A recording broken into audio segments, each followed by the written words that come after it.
Hello everyone, welcome to my YouTube channel. आप सभी का स्वागत है हमारे आज के इस वीडियो में। और फ्रेंड्स, यहाँ पर रेलवे के जितने भी एस्पायरेंट हैं, चाहे आप ग्रुप डी वाले एस्पायरेंट हैं, चाहे एनटीपीसी या आप एएलपी टेक्नीशियन की वैकेंसी का वेट कर रहे हैं, तो सभी एस्पायरेंट के लिए दो बहुत ही बड़ी यहाँ पे न्यूज़ लेके आया हूँ, जिसमें एक अच्छी न्यूज़ है, यानी कि एक गुड न्यूज़ है, और दूसरी न्यूज़ थोड़ा सा यहाँ पे आप उसको गुड नहीं कहेंगे, थोड़ा सा यहाँ पे जो रेलवे वाले एस्पायरेंट है उसको नुकसान हो सकता है।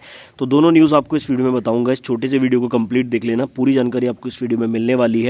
और मेक श्योर कि आप चैनल को सब्सक्राइब करके बेल आइकन को जरूर प्रेस करें। तो सबसे पहली जो न्यूज़ है वो रेलवे के जितने भी एस्पायरेंट है या फिर अगर आप किसी भी गवर्नमेंट जॉब में हैं, सभी स्टूडेंट के लिए है। और ये पहले मैं आपको गुड न्यूज़ बता रहा हूँ। तो गुड न्यूज़ बेसिकली क्या है कि जो आपका डियरनेस अलाउंस है, महंगाई भत्ता है, वो ऑफिशियली तौर पर जो है 42% हो चुका है। देखो, मैं आपको बता दूँ, अभी तक जो ऑफिशियल डीए के रेट्स थे वो 38% के थे, लेकिन यहाँ पे पीआईबी की रिपोर्ट आप लोग देख सकते हैं पूरी तरह से ऑफिशियल रिपोर्ट मैं आपको दिखा रहा हूँ। Cabinet approve release of an additional instalment of dearness allowance to central government employees and dearness relief to pensioners due 1/1/2023, यानी कि 1 जनवरी 2023 से जो डीए के रेट्स हैं अब वो आपके 42% लागू हो चुके हैं। ठीक है, अब ये अच्छी खबर कैसे है? एक तो जितने भी एम्प्लॉय रेलवे में काम कर रहे हैं, मैं स्पेशली रेलवे को लेके बता रहा हूँ, बाकी सभी डिपार्टमेंट के लिए न्यूज़ है, तो उनको क्या है कि एरियर मिलेगा। यानी कि देखो, अभी जैसे आपका क्या चल रहा है, अभी आपका मार्च चल रहा है, तो मार्च तक का जो आपका एरियर बनेगा, यानी कि जो भी आपका 42% डीए के हिसाब से पैसे बनेंगे वो आपको इकट्ठे मिलेंगे। जो एम्प्लॉयज़ काम कर रहे हैं उनके लिए गुड न्यूज़ है। और बाकी जो न्यू एम्प्लॉय उनके लिए गुड न्यूज़ ये है कि 42% के डीए रेट्स लागू हो चुके हैं, और जब तक वो लोग ज्वाइन करेंगे तो डीए के रेट्स फिर से यहाँ पे इंक्रीज़ हो जाएंगे और ये अराउंड 44% चले जाएंगे। ठीक है, तो अच्छी खबर ये है कि यहाँ पे एक अच्छी सैलरी ग्रुप डी वाले एस्पायरेंट को, एनटीपीसी वाले एस्पायरेंट को देखने को मिलेगी। तो यहाँ पर बेसिकली पूरी पीआईबी की रिपोर्ट है, आप लोग इसको जाके देख सकते हैं, टेलीग्राम के ग्रुप में भी मैं दे दूँगा। और 24 मार्च 2023 की रिपोर्ट है, पुरानी नहीं है, कल की ही रिपोर्ट है, सॉरी परसों की रिपोर्ट है, 24 तारीख की। ठीक है, इसमें क्लियर इन्होंने बताया कि 4% का जो है हाइक यहाँ पे मिला है, जिसके कारण 42% डीए के रेट्स हो चुके हैं जनवरी से। ठीक है, अब यहाँ पे कितना कितना इंक्रीमेंट होगा वो भी थोड़ा सा मैं आपको यहाँ पे बता देता हूँ। ये वाला टेबल है, ये पूरा आपको समझ नहीं आएगा, सिंपल सा समझ लो। यहाँ पे हम लेवल 1 की ग्रुप डी की बात करेंगे, ग्रेड पे 1800 होता है, बेसिक पे 18,000 रुपये होता है। यहाँ पे जो एक्स क्लास सिटी में हाउस रेंट अलाउंस मिलता है वो 5400 रुपये मिलता है अभी तक, और वाई क्लास सिटी में जो है 3600 रुपये मिलता है, जेड क्लास सिटी में 1800 रुपये मिलता है। जो आने जाने का खर्च है वो दो तरीके से मिलता है, एक तो हाई टीपीटी सिटी होती है वहाँ पे 1350 मिलता है, उसके अलावा अदर सिटीज़ में 900 रुपये मिलता है। तो ये पुराना हो गया यहाँ तक। अब देखो, जो अभी डीए 42% आपका होगा उसमें कितने पैसे आपके बढ़ेंगे। तो अब जो डियरनेस अलाउंस है वो 7,560 रुपये हो जाएगा 42% के हिसाब से। ठीक है, उसके अलावा हाई टीपीटी सिटी में आपके 567 रुपीज़ का इंक्रीमेंट मिलेगा, अदर सिटीज़ में 378 रुपये का इंक्रीमेंट मिलेगा। और अगर यहाँ पे हम ओवरऑल सैलरी की बात करें, जो इनिशियल सैलरी बिल्कुल जिसमें आपका सिर्फ बेसिक पे और डियरनेस अलाउंस वगैरह जो रहेगा और एचआरए वगैरह जो रहेगा, तो बिल्कुल यहाँ पे एक्स क्लास सिटी में इनिशियल जो आपका पे बनेगा वो 32,800 कुछ रुपये बनने वाला है। अगर बात करते हैं वाई क्लास सिटी की, तो 30,000 इनिशियल पे आपका बनेगा 30,438 रुपये, और जेड क्लास सिटी में 28,638 रुपये बनेगा। सीधा सीधा समझ लो, मेरा कहने का मतलब क्या है कि सैलरी में जो है ग्रुप डी वाले एम्प्लॉयज़ की बहुत अच्छा इंक्रीमेंट हो चुका है।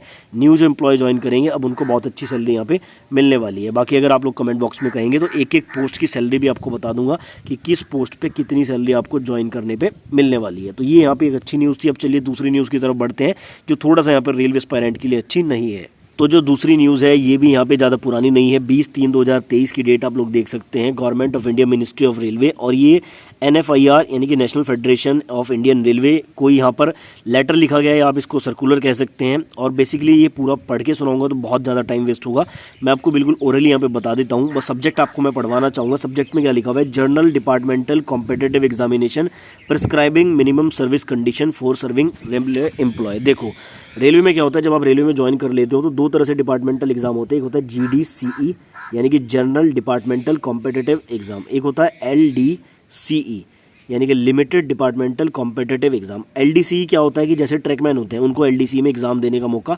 नहीं मिलता। सबसे बड़ा मिस पॉइंट तो यही है।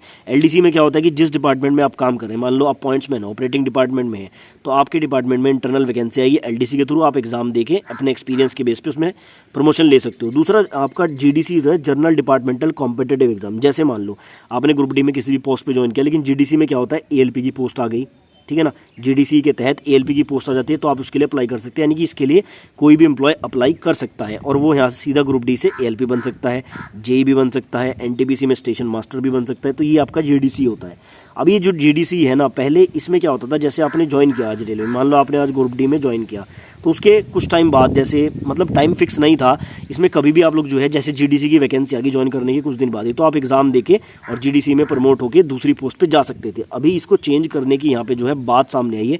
ये पूरा नोटिस इसी के रिगार्डिंग है, 2 पेज का ये नोटिस है। इसमें यही बताया गया है कि जैसे स्टूडेंट ज्वाइन करते हैं वो कुछ दिन बाद ही जीडीसी वैकेंसी का एग्जाम देके प्रमोट हो जाते हैं, तो उनका जो ट्रेनिंग का कॉस्ट है वो यहाँ पे बेकार जाता है, रेलवे एम्प्लॉयज़ की कमी रहती है। तो उसके रिगार्डिंग यहाँ पे रेलवे जो है NFIR को इन्होंने एक सर्कुलर लिखा है कि भाई इस पे जो है अपनी प्रतिक्रिया दें कि इसमें जो मिनिमम टाइम है वो कितना रखना चाहिए। यहाँ पे 3 से 5 साल का जो है, एक तरह से आप कह सकते हैं कि डिमांड की गई है कि या तो 3 साल की मिनिमम सर्विस रखी जाए या 5 साल की सर्विस रखी जाए, उस पर आपको अपनी राय देनी है। अब इस सर्विस को लागू होने से क्या होगा, जैसे आपने ग्रुप डी में ज्वाइन किया तो 3 साल से पहले आप जीडीसी का एग्जाम नहीं दे पाएंगे अगर ये लागू हो जाती है, या अगर 5 साल का लागू हो जाता है तो 5 साल से पहले आप जीडीसी का एग्जाम नहीं दे पाएंगे। इसलिए यहाँ पर थोड़ा सा ये ग्रुप डी वाले एस्पायरेंट के लिए ज़्यादा बुरी खबर है, बाकी डिपार्टमेंट के लिए इसलिए नहीं है। जैसे कोई पहले ही एएलपी में है तो उसको ज़्यादा फर्क नहीं पड़ेगा, लेकिन ग्रुप डी में होता क्या है कि स्टूडेंट ज्वाइन करने के बाद कोशिश यही करता है कि जल्दी से जल्दी दूसरा एग्जाम देके मैं ऊपर प्रमोट हो जाऊँ।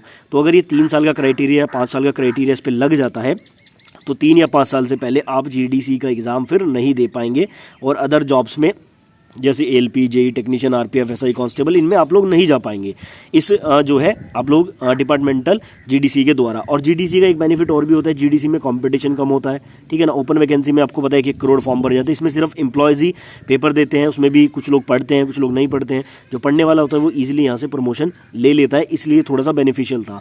तो इसलिए थोड़ी सी बुरी खबर है कि अगर 3 साल 5 साल का यहाँ पे क्राइटेरिया लग जाता है तो एटलीस्ट आपको 3 साल या 5 साल इसमें जॉब करने के बाद ही जीडीसी में मौका मिलेगा। तो 2 बड़े अपडेट थे, एक अच्छी खबर थी मैंने आपको बता दी है, सैलरी में हाइक मिला है। दूसरी थोड़ी सी बुरी खबर थी कि कॉम्पिटिटिव एग्जाम जो आपका इंटरनली होता है उसमें अगर क्राइटेरिया लग जाए थोड़ी सी दिक्कत आपको आ सकती है। बाकी आपकी इस बारे में जो भी रहे आप कमेंट बॉक्स में लिख सकते हैं।